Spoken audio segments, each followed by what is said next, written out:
Oke, shalom semuanya. Halo, shalom. Shalom.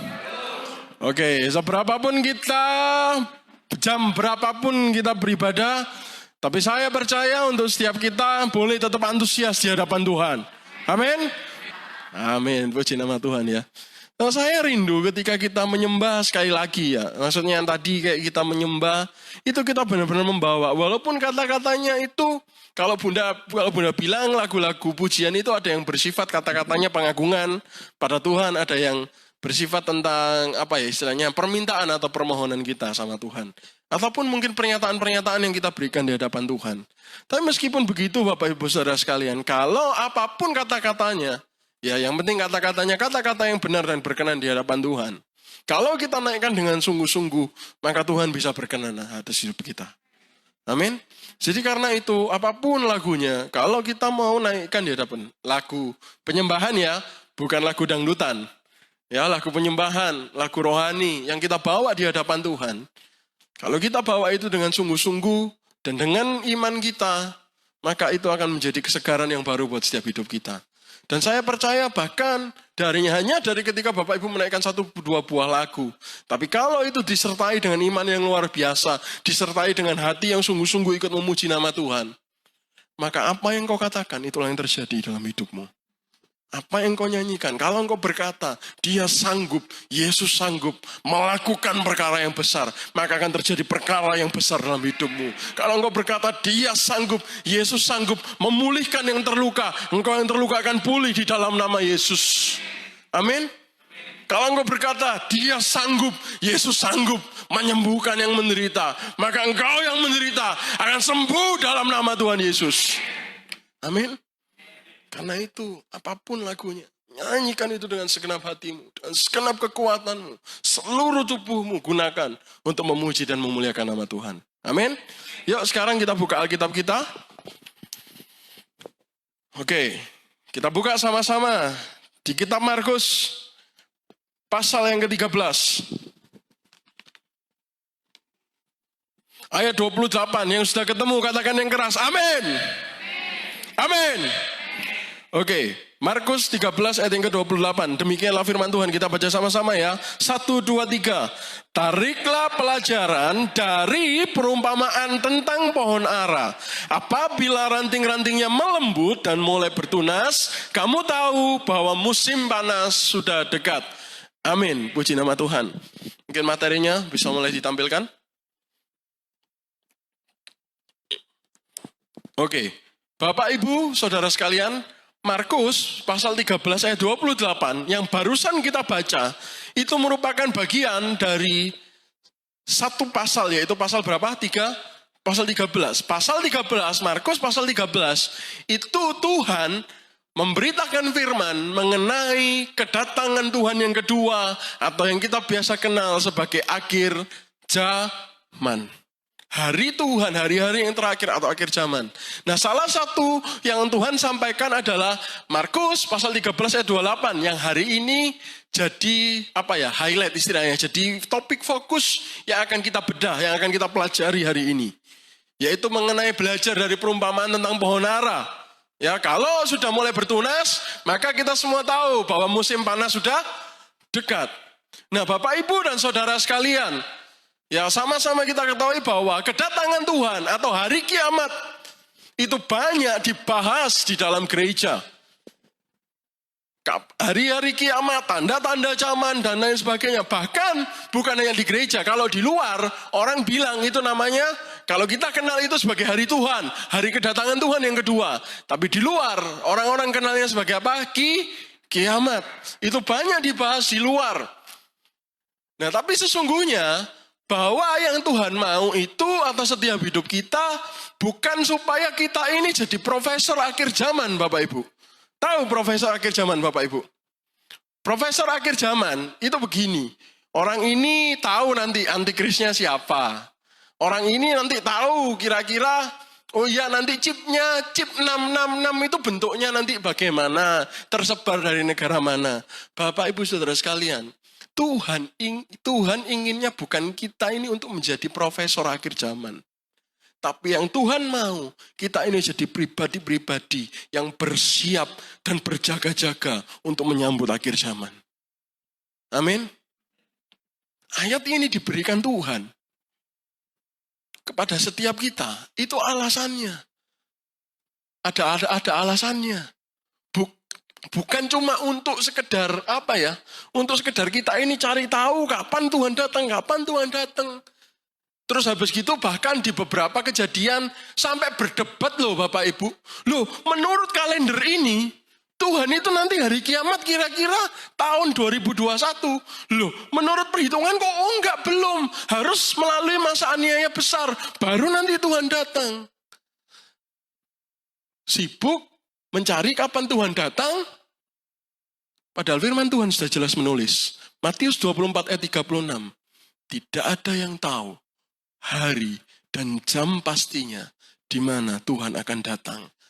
Bahkan Matius 24 ayat 36 menyebutkan, anak pun tidak tahu, hanya Bapa yang tahu. Amin. Lah kalau sudah ditulis gitu ngapain Bapak Ibu jadi profesor akhir zaman? Halo? Amin. Oh iya, nanti menurut Daniel 70 kali 7 masa. Dihitung Bapak Ibu. Bapak Ibu saudara sekalian, kitab Wahyu ditulis. Kitab akhir zaman, kitab Markus pasal 13 ditulis. Kitab Daniel ditulis. Itu tujuannya tidak untuk membentuk kita menjadi profesor-profesor akhir zaman. Apa tujuannya?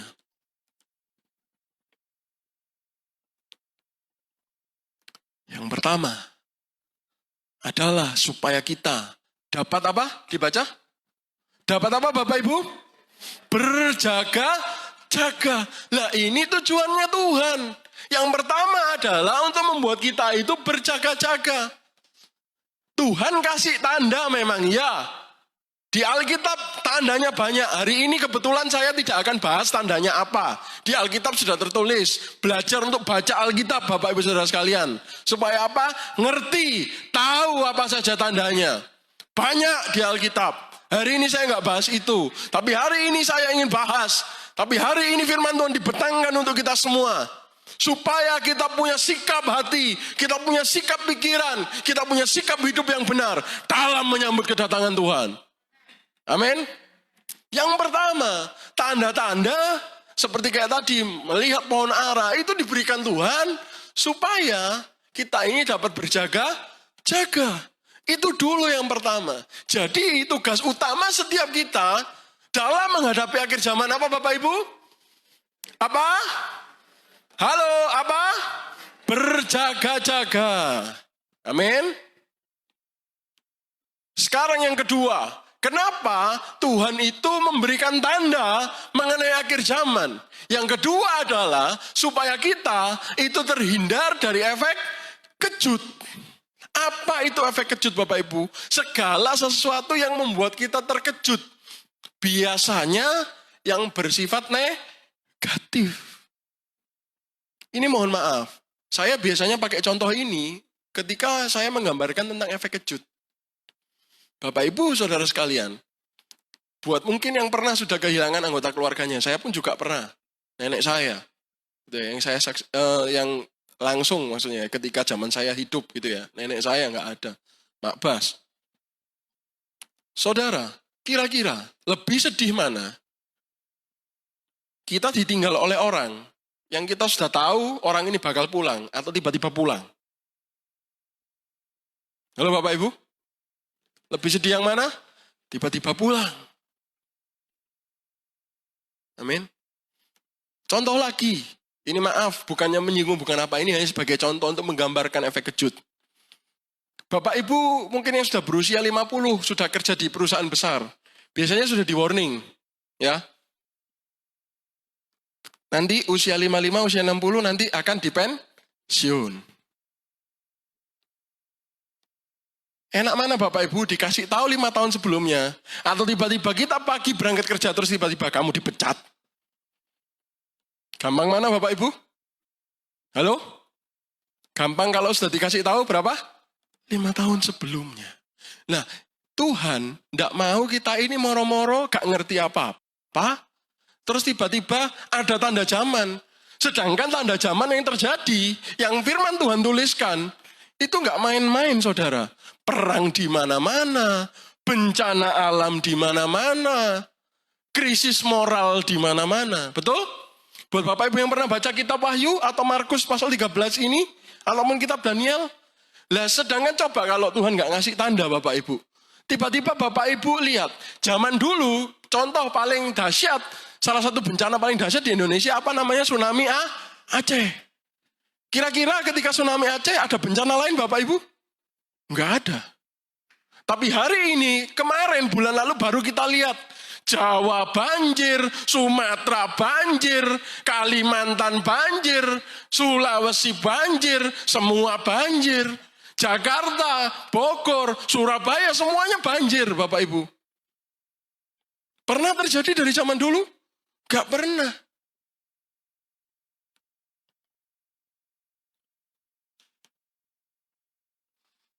Kalau Tuhan tidak kasih tahu, terus tiba-tiba ada COVID seperti ini. Dulu ada COVID Bapak Ibu? Halo? Ada? Nggak ada. Tapi hari ini, walaupun kita nggak pernah tahu, tapi Tuhan sudah tuliskan, di hari-hari yang terakhir, akan ada masa kesusahan yang luar biasa. Nah, orang-orang yang benar-benar memperhatikan pesan firman,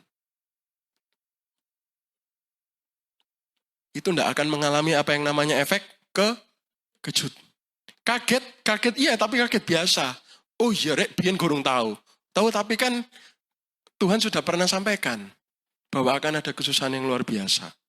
Beda dengan nggak pernah diberitahu moro-moro, duar kena corona, ketularan pisan. Nggak pernah diberitahu sama Tuhan, terus ngomongnya gini, Tuhan jahat. Katanya kasih setia Tuhan itu luar biasa. Hei, tunggu dulu Bapak Ibu. Alkitab sudah menuliskan, memang dunia ini makin lama makin bobrok. Firman Tuhan menuliskan, semuanya akan berlalu. Tapi firman Tuhan mengatakan, tetapi perkataanku tidak akan berlalu, kata Tuhan. Amin. Artinya, kalau Tuhan pernah mengatakan engkau akan dipelihara.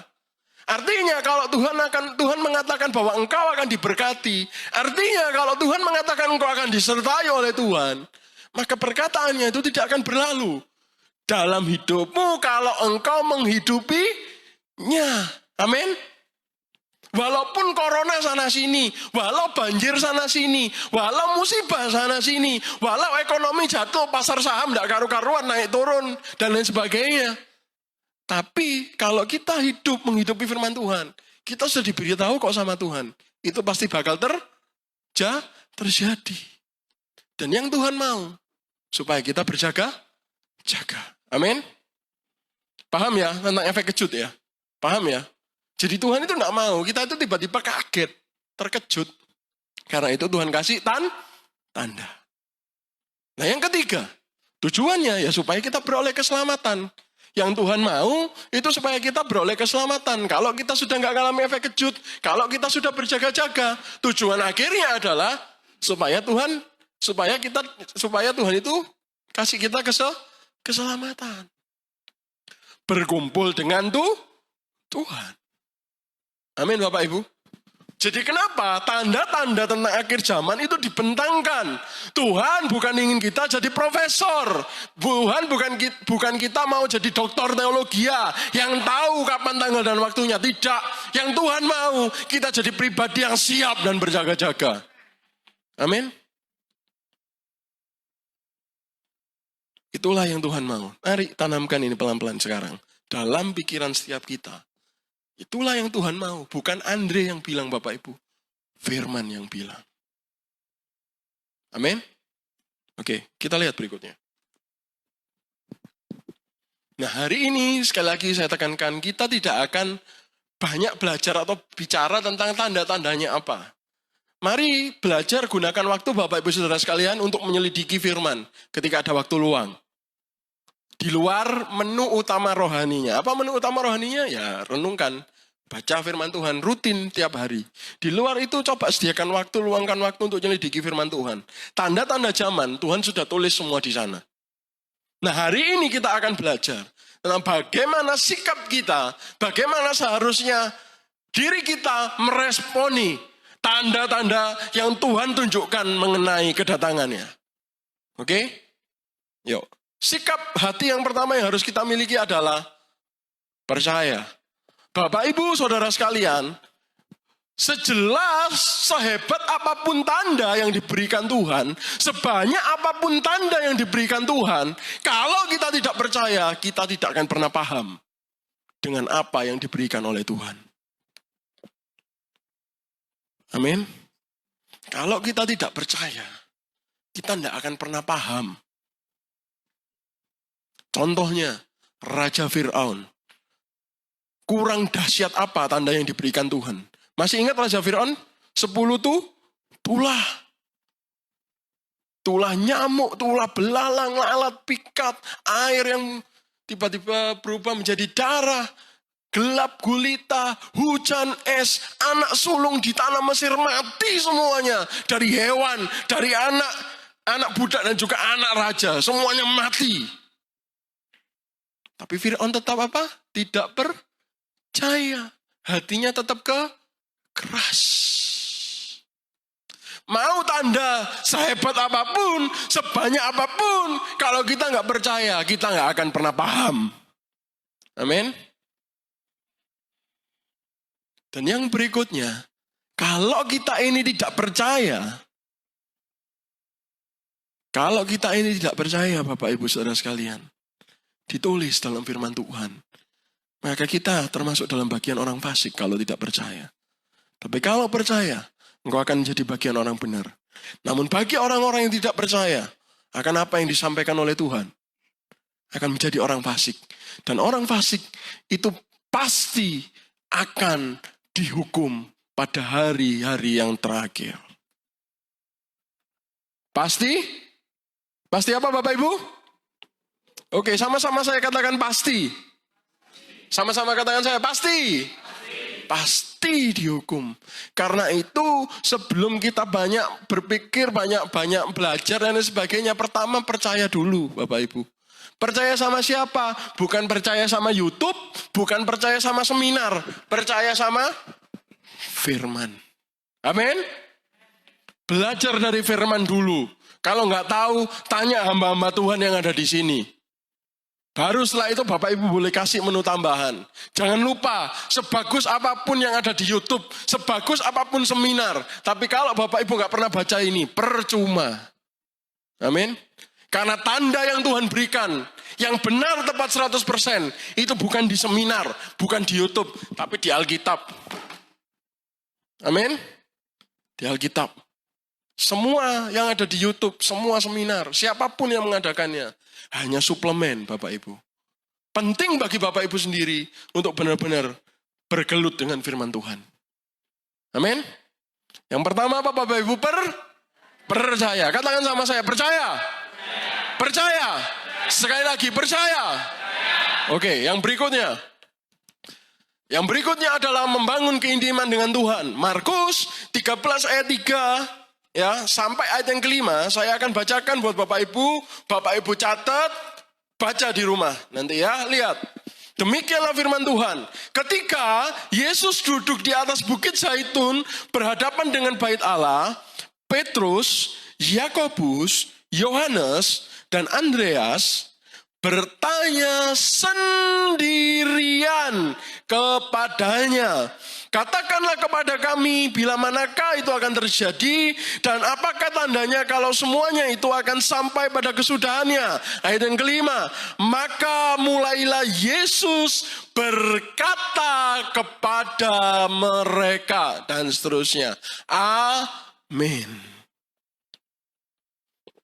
Sikap yang harus kita punya untuk kita meresponi tanda, supaya kita bisa menangkap tanda, supaya kita bisa mengerti tanda dari Tuhan. Yang kedua adalah membangun keintiman dengan Tuhan. Amin. Seperti yang ditulis dalam kitab itu, Markus 13 ayat 3-5. Apa yang dilakukan Petrus, Yakobus, Yohanes, dan Andreas? Mereka tanya ke Tuhan bukan dalam forum seminar. Atau mereka bertanya kepada Tuhan bukan ketika Tuhan khotbah. Tapi ketika Tuhan sendirian, mereka datang pada Tuhan. Dan di sini ditulis, mereka bertanya apa? Sendirian. Artinya pada saat itu yang ada cuma mereka berlima. Tuhan, Petrus, Yakobus, Yohanes sama Andreas. Dalam bahasa Inggrisnya ditulis kata sendiri, ditulis dengan kata private.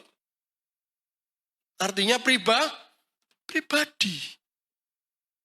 Bapak, Ibu, Saudara sekalian, supaya kita ini mengetahui setiap rahasia yang Tuhan ketahui mengenai dunia ini, mengenai zaman ini, dan mengenai kehidupan kita.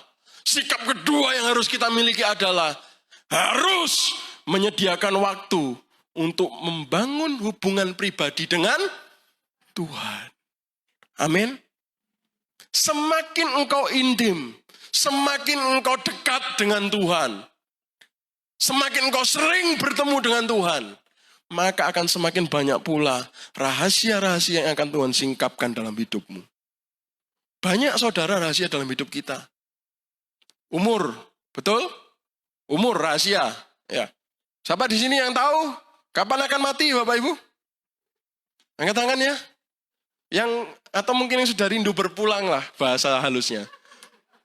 Berpulang kepada rumah Bapa yang ada di surga. Ada yang tahu?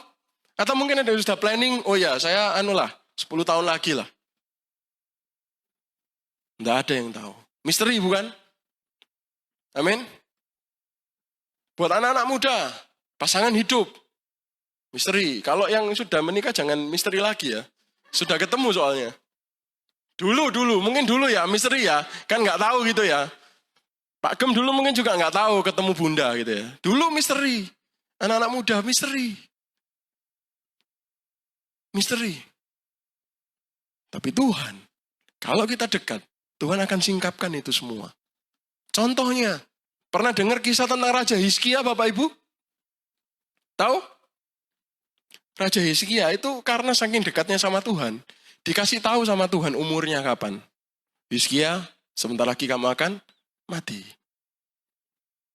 Terus Hizkia berdoa, Hizkia melakukan apa yang jadi kehendak Tuhan. Dan akhirnya Tuhan tambahkan berapa tahun? 15 tahun. Amin. Nabi Hosea, Yakub, Ishak, ketika mencari pasangan hidup. Karena mereka dekat dengan Tuhan. Siapa yang arahkan? Tuhan. Amin. Daud, Abigail. Tuhan. Amin. Setiap masa depan. Bapak Ibu, Nabi Daniel. Kenapa dia bisa bernubuat? Menubuatkan tentang masa yang akan datang. Jauh dari masanya. Beribu-ribu tahun dari masanya. Kenapa Bapak Ibu? Karena Nabi Daniel berdoa 3 kali sehari. Artinya ada keintiman. Nah, semakin kita ini intim, Tuhan akan singkapkan rahasia-rahasia itu buat setiap hidup kita. Amin. Karena itu buat Bapak Ibu yang mungkin hari ini masih banyak pertanyaan yang belum dijawab. Mari perintim hubungan kita dengan Tuhan. Perdekat lagi, tambah intensitasnya, tambah jamnya untuk bertemu dengan Tuhan. Kalau ada beberapa jemaat yang tanya sama saya tentang firman, misalnya tentang akhir zaman atau tentang apa, saya selalu katakan, di akhir penjelasan saya selalu katakan, oke, itu semua juga masih belum tentu terjadi. Maksudnya gini, belum pasti seperti itu. Kedatangan Tuhan ya dan amin. Tapi gejala-gejalanya, entah itu misalnya siapa antikrisnya ya toh, terus ada sekarang mata uang dunia, Bitcoin dan lain sebagainya. No, bukan soal itu. Saya selalu bilang, yang penting kalau kita mau tahu, harus lebih banyak doa lagi sama Tuhan. Maka Tuhan akan singkapkan rahasia-rahasia yang cuma Tuhan yang tahu. Yang kita ini belum tahu. Amin. Sehebat apapun profesor di dunia ini, nggak ada yang bisa menentukan umur kita Bapak Ibu. Sehebat apapun ahli biro jodoh di dunia ini, nggak ada yang tahu siapa jodohnya kita. Amin. Yang tahu siapa tuh? Tuhan. Setiap rahasia yang Tuhan tahu, kalau semakin dekat kita, maka Tuhan akan singkapkan itu pada setiap kita. Amin. Yang kedua adalah membangun keintiman dengan Tuhan. Sama-sama saya. Membangun keintiman dengan Tuhan. Sekali lagi. Membangun keintiman dengan Tuhan. Oke, good. Yang ketiga. Yang terakhir. Next. Oh ya. Pertama percaya, kedua membangun keintiman dengan Tuhan. Dan yang terakhir adalah berfokus pada firman. Kalau kita baca Markus pasal yang ke-13, ada banyak kata-kata hati-hati, berjaga-jaga. Artinya, Tuhan itu ingin kita itu berfokus pada setiap firman, pada setiap tanda yang Dia berikan, yaitu firman-Nya. Warning, himbauan, arahan bagi kita untuk berfokus pada firman secara keseluruhan.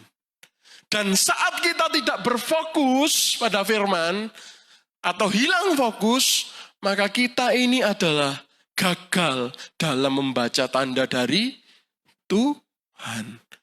Dicatat ayatnya Lukas pasal 21 pasal 21 ayat 34. Bunyinya ini adalah janganlah kamu syarat akan kemabukan dan pesta pora, dan janganlah syarat dengan kepentingan-kepentingan duniawi, supaya hari Tuhan tidak tiba-tiba datang menimpa kamu.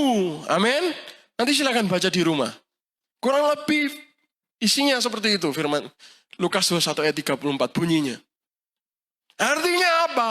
Kalau kita nggak fokus sama firman, tidak pernah punya waktu, tidak pernah memberikan waktu untuk firman Tuhan, boleh terus bertumbuh dalam hidup kita.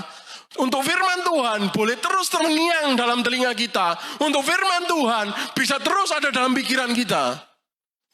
Maka kita nggak akan pernah bisa nangkap tandanya. Gagal. Bapak Ibu saudara sekalian, tadi saya sudah bilang. Tanda-tanda yang diberikan Tuhan, tanda-tanda zaman. Itu Tuhan kasih di mana Bapak Ibu?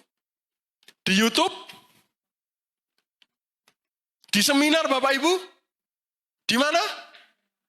Firman. Kalau nggak pernah baca Alkitab, dari mana tahu tandanya? Amin. Amin. Kalau nggak pernah baca Alkitab, dari mana tahu tandanya? Kalau nggak pernah belajar tentang Tuhan, kalau nggak pernah dekat, nggak pernah baca firman sama Tuhan, mau tahu dari mana Bapak Ibu? Amin. Paham? Setiap kedekatan kita dengan Tuhan, setiap firman yang kita renungkan, itu bukan cuma rutinitas, bukan cuma tugas dari hamba-hamba Tuhan, tapi itu membawa manfaat yang luar biasa bagi kehidupan kita. Firman Tuhan mengatakan, latihan badani terbatas gunanya. Tapi latihan rohani, itu banyak manfaatnya. Baik untuk hari ini, maupun akan hari yang akan datang. Amin Bapak Ibu. Berfokus pada firman. Di situ ditulis, kalau Lukas 21 ayat 34, kalau kita hanya berfokus, perhatikan ya, saya garis bawahi kata hanya. Kalau kita hanya berfokus pada kepentingan-kepentingan duniawi, kedagingan kita, pemuasan keinginan kita, tanpa kita memberi ruang dan waktu untuk firman, maka kita akan gagal menangkap tanda dari Tuhan. Amin. Amin Bapak Ibu. Inilah kita harus ngerti. Urusan duniawi, oh ya masih, karena kita masih hidup dalam tubuh daging. Tapi sediakan waktu, berikan waktu untuk kita merenungkan firman. Amin. Tuhan kasih hidup kita ini waktu bukan 1 jam. Berapa? 24 jam. Dari 24, kalau kita ambil 1, masa nggak bisa Bapak Ibu? Dari 24 kalau kita ambil 1,5, ya wes lebih titik lagi lah. Cincailah. Setengah jam lah. Masuk habis Bapak Ibu? Enggak ya? Masih ada waktunya. Masih ada waktunya, Bapak Ibu Saudara sekalian. Gunakan untuk merenungkan firman. Nah, sekarang saya tanya Bapak Ibu. Tanda-tanda akhir zaman. Lalu aku melihat malaikat Tuhan, anak domba Allah itu membuka meterai. Itu ada di kitab mana Bapak Ibu? Hah, Mazmur? Halo? Oke, kitab Wahyu. 70 kali 7 masa. Di mana Bapak Ibu? Daniel, oh betul. Sip, Tante Tudik. Yang lain di mana? Halo? 70 kali 7 masa? Loh, kok ragu-ragu sih? Yang mantap cuma Tante Tuti loh tadi. Daniel. Yang lain gimana? Daniel, tapi ya koyo sih, soalnya aku belum pernah baca ya, kurang lebih artinya gitulah. Gak apa-apa Bapak Ibu. Justru mulai hari ini kita belajar baca. Amin. Saya di sini bukan untuk menghakimi, tapi saya di sini untuk kita belajar sama-sama. Amin. Banyak belajar. Lalu aku melihat ada 24 tua-tua tersungkur di hadapan tahta darah anak domba. Di mana Bapak Ibu? Wahyu. Amin. Belajar. Tanda-tandanya itu ada semua di sini. Amin. Ada yang ditulis, anak akan bangkit melawan orang tua. Orang tua akan membawa anaknya. Di mana Bapak Ibu? Halo? Akan tampil pengajar-pengajar sesat. Nabi-nabi palsu. Akan ada yang bilang, Mesias ada di sana, Mesias ada di sana. Tapi jangan percaya itu. Di mana? Injil. Ya, yang Bapak Ibu baca tadi loh, di Markus pasal 13. Ya, itu semua ada di situ. Amin Bapak Ibu. Tanda-tandanya itu jelas kok. Ada di mana? Alkitab. Mulai dulu dari Alkitab. Kalau setelah itu baru Bapak Ibu cari snack tambahan. Apa itu snack tambahan? YouTube, seminar, ibar. Itu snack Bapak Ibu. Bunda ini ngasih snack.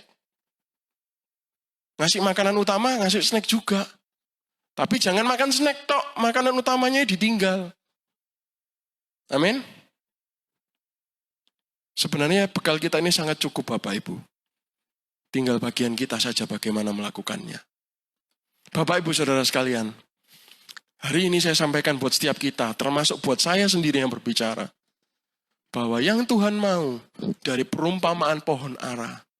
Kenapa Tuhan katakan, lihat, kalau sudah mulai bertunas, maka musim panas sudah dekat. Artinya, Tuhan itu kasih tanda pada kita. Tanda yang jelas. Sekarang tinggal bagian kita untuk menangkap tanda dari Tuhan.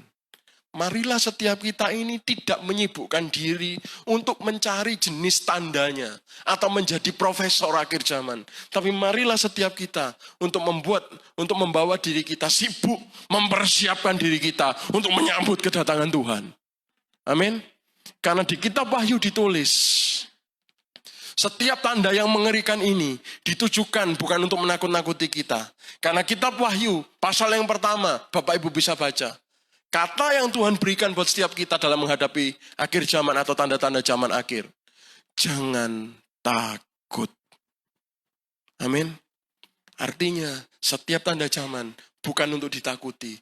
Tapi setiap tanda zaman itu merupakan tanda bagi kita untuk terus memacu diri kita, memperkuat diri kita untuk semakin berkenan di hadapan Tuhan. Amin. Firman Tuhan hari ini boleh berhenti sampai di sini. Tapi saya berdoa di dalam nama Tuhan Yesus.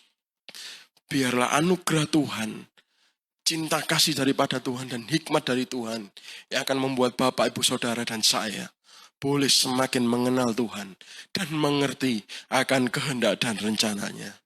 Amin. Tuhan Yesus memberkati.